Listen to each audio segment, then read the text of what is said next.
In 1949, Taiwan experienced an unprecedented population surge. Surprisingly, it was not the result of an invasion, but rather the retreat the Republic of China's government and its remaining soldiers from a war they had just lost. For the preceding 22 years, China faced a civil war, Taiwan under Japan powerless amid Wutu's devastation. Post-war Taiwan was returned to China, but its resources fueled the civil war. Consequently, Taiwan was governed under a harsh authoritarian government. By 1950, Taiwan was extremely impoverished after years of turmoil. With war looming, Taiwan seemed to have little hope. Yet today, Taiwan stands as one of the most developed countries globally, with a median wealth per adult surpassed in Asia only by Japan. It outperforms economic powerhouses like Germany and even the United States. Its people are highly educated, its government is democratic, and its industries dominate the global economy. Remarkably, a single company, Foxconn, is speculated to produce 40% of the world's consumer electronics, and until recently, 80% of all iPhones. Furthermore, Taiwan maintains a near monopoly on semiconductor manufacturing, a crucial component powering various modern technologies. The journey from a colony of a militaristic empire to a thriving democracy, and from a backward agrarian society to a technological superpower, exemplifies the remarkable story of Taiwan. Understanding Taiwan's story and its economic development can be challenging, as perspectives are influenced by news sources. News outlets in the United States and China frame events in Taiwan differently, even within the US, varying based on political leanings. Ground News, today's sponsor, provides a platform to compare and contrast news stories, helping consumers gain deeper insights into important issues and understand how different outlets shape opinions. 2 centuries leading up to 1894 saw Taiwan in an unusual position in Asia. Situated under the nominal rule of China, Taiwan found itself largely left to its own devices. China's interest in the island was more about keeping a vigilant watch than direct governance. Despite Taiwan's knack for causing issues, serving as a haven for pirates, hostile elements, and rebels attempting to overthrow the Chinese government, trade, particularly in food, flourished. Taiwan became a crucial food supplier for Southeast China. The landscape changed dramatically in 1894 with the outbreak of war against the rising Asian power, the Japanese Empire over Korea. Japan, armed with a newly modernized military and industry, achieved 6 months of unopposed victories, compelling China to recognize Korea's independence and cede control of Taiwan. Following a brutal invasion, Taiwan became Japan's inaugural colony. A rigid and extensive control apparatus turned the island into a police state, notorious for harsh and frequently violent suppression of the populace. During this period, Taiwan grappled with stark underdevelopment, widespread poverty, and a predominantly agrarian economy. Infrastructure was lacking, infectious diseases were rampant, and a mere 13% of the population had access to any form of education. Japan, however, aimed to modernize the island, not for the well-being of the Taiwanese, but to transform it into a productive colony serving the empire's interests. Under the policy Industry for Japan, Agriculture for Taiwan, the colonial government initiated comprehensive reforms to boost the island's agricultural output. A legal framework for land ownership incentivized landowners to invest in their properties. The island's first banks were established to provide farmers access to superior seed varieties, modern equipment, and fertilizers. Agricultural schools were built to impart Japan's advanced farming techniques to local farmers, while monumental projects were undertaken to establish irrigation systems. In just 30 years, Taiwan's food production increased 4-fold. To support this massive growth, new railroads, highways, and telegraph lines were constructed to facilitate food transportation. In a synchronized effort, the Japanese invested heavily in education to enhance productivity. While the Taiwanese were limited to primary and vocational education, the Japanese occupation led to a 10-fold increase in the number of schools and a surge in educational enrollment, from a mere 10,000 students to almost 1 million. Within 30 years, Taiwan transformed into precisely what the Japanese had envisioned, a fertile food basket that further fueled Japan's industrialization efforts. However, by the early 1930s, the global landscape took a darker turn. Faced with a worldwide economic recession and an increasingly militaristic stance, the Japanese Empire pursued its expansionist agenda. Given its strategic location, modern infrastructure, and educated workforce, Taiwan was chosen as the new production base for military necessities. The highlight of this initiative was a hydroelectric power plant near Sun Moon Lake. Completed in 1934 at a staggering cost, the power plant stood as one of the largest in Asia. The abundant, low-cost energy it generated spurred the growth of Taiwan's metal, cement, shipbuilding, fertilizer, and chemical industries. However, as Taiwan's industrialization gained momentum, World War II dealt a devastating blow. Resources were redirected to support Japan's front line, and US air raids wreaked havoc on Taiwan's cities, infrastructure, and industrial zones. By the war's end, 40% of railroads, 3 out of 4 power plants, and most vital factories lay in ruins. With Japan's surrender, Taiwan was returned to the Republic of China in October 1945. On the night of February 27, 1947, a Taiwanese widow faced violent confrontation with a tobacco monopoly enforcement team in Taipei for allegedly selling smuggled cigarettes. The brutal handling of this incident triggered a public uproar that swiftly escalated into a widespread anti-government uprising. The new government, led by the KMT political party, responded with harsh suppression, leading to the capture and execution of suspected supporters, including prominent professionals and politicians. The tragic episode, known as the February 28th incident, resulted in an estimated death toll of 28,000. This event was not a spontaneous outburst, but the culmination of mounting tensions between the Taiwanese people and their new leaders. Initially hailed as liberators, the Chinese authorities revealed their repressive and corrupt nature.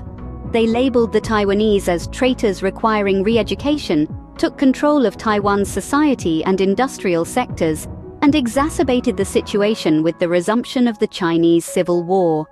As the Chinese government pillaged Taiwanese resources to support their war efforts against the communists, coupled with an influx of 2 million Chinese refugees and mismanagement of former Japanese industries, Taiwan experienced soaring unemployment and hyperinflation. The price of rice increased 400-fold within 2 years, contributing to a faltering war effort and the implementation of martial law, marking the beginning of a 4-decade-long era known as the White Terror. Political activities, protests, strikes, and assemblies were strictly prohibited. Mere suspicion of communist affiliations, anti-government activism, or expressing dissent against the government often led to executions. An all-encompassing surveillance network infiltrated every facet of society, casting a suffocating shadow of fear and terror across the nation. Fleeing to Taiwan in 1949 with the war turning against them, the KMT government viewed Taiwan as a base for eventually reclaiming all of China. Their policies and reforms were centered on 2 main objectives: mitigating the ongoing economic crisis and transforming the island into an economic stronghold capable of surviving an inevitable blockade. To address the economic crisis, the KMT utilized China's gold reserves, smuggled during their escape, worth around $200 million, to stabilize inflation and support their massive standing military. Substantial military and economic aid from the United States, totaling over $3.9 billion over 15 years, further empowered the government. In a bid for agricultural self-sufficiency, the government implemented sweeping land reforms to address the concentration of land ownership. By limiting rents, selling small plots of public land at discounted rates, and redistributing excess land from large landowners, the reform effectively transferred 13% of Taiwan's entire GDP from the richest to the poorest. Farmers saw their incomes triple, leading to increased investment in irrigation systems, mechanized equipment, and fertilizer use. With newfound resources, the government turned its focus to industry, implementing policies to replace imported goods with locally produced substitutes. state-supported companies were established, leading to initial growth but causing oversaturation as demand failed to match supply. By the late 1950s, the economy faced stagnation, a growing trade deficit, and inflation. Threatened by a cut in US aid by 1965, the KMT realized the need for intervention to prevent an economic crisis. By the late 1950s, the KMT faced a significant challenge, a depletion of currency reserves. To counter this, a series of bold reforms commenced in 1958, marked by the unification and substantial devaluation of exchange rates. This move, while making imports more costly, rendered Taiwan's exports more appealing to foreign markets. The dismantling of export tariffs and the introduction of incentives such as income tax breaks and low-interest loans for companies engaged in foreign trade further fueled this economic transformation.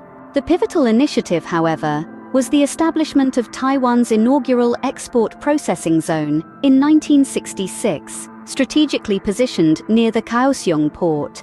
This zone aimed to attract foreign manufacturers by offering a 0% tax rate for the initial 5 years, exemption from import duties, and access to abundant, affordable resources, including land, power, and a skilled workforce.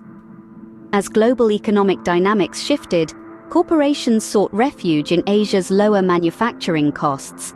Within 2 years, the export processing zone flourished with 120 companies, employing over 50,000 workers and hosting major tech players like IBM, Philips, and Texas Instruments.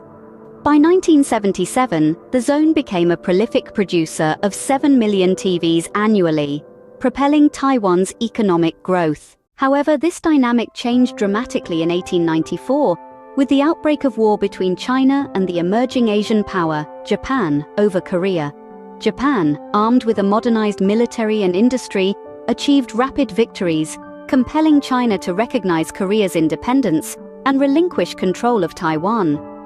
Following a brutal invasion, Taiwan became Japan's first colony, subjected to strict control and frequent violent suppression. At this stage, Taiwan faced underdevelopment, widespread poverty, and an agrarian economy. Poor infrastructure, rampant infectious diseases, and limited educational access characterized the island. Japan, with its eye on Taiwan as a productive colony serving its interests, implemented reforms to boost agricultural output, introducing land ownership laws, establishing banks, agricultural schools, and irrigation systems. Within 30 years, Taiwan's food production quadrupled. To sustain this growth, the Japanese invested in transportation infrastructure, education, and industrialization. However, as World War II unfolded, Taiwan's strategic location made it a production base for military necessities. Post-war, Taiwan was returned to the Republic of China, setting the stage for the island's complex journey. This historical backdrop laid the foundation for Taiwan's remarkable transformation from a war-ravaged colony to a thriving democracy and technological powerhouse. The narrative reflects the resilience of the Taiwanese people and the strategic decisions that paved the way for Taiwan's current status as one of the most developed nations globally. The rise of high-tech industry, concerned about Taiwan's vulnerability in the face of increasing wages and competition from emerging nations, the government embarked on a mission to transition from cheap manufacturing to high-tech production. This shift began with a substantial increase in educational spending, with a focus on higher education. In 1973, the Industrial Technology Research Institute was established to pioneer new technologies and transfer them to the private sector. A pivotal moment occurred in 1976, when the institute convinced the American company RCA, exiting the computer business, to train 37 engineers in the design and manufacture of integrated circuits. This collaboration led to the creation of the United Microelectronics Corporation in 1979, specializing in application-specific integrated circuits. Subsequently, in 1987, a partnership with Philips gave birth to the world's first semiconductor foundry, TSMC, allowing on-demand production based on specific requirements. The government supported tech giants, while Taiwan's manufacturing networks evolved. By the 1980s, they became global leaders in electronics manufacturing. Despite the economic boom, challenges arose in the late 1980s with the Plaza Accord. Companies faced closure, upgrading, or relocation due to dwindling profits. The government's gradual shift toward democracy allowed for liberalization. Taiwanese-owned factories in China contributed significantly to its export boom. However, the shift brought challenges to Taiwan. Some have started relocating to Southeast Asia, Africa, and even back to Taiwan.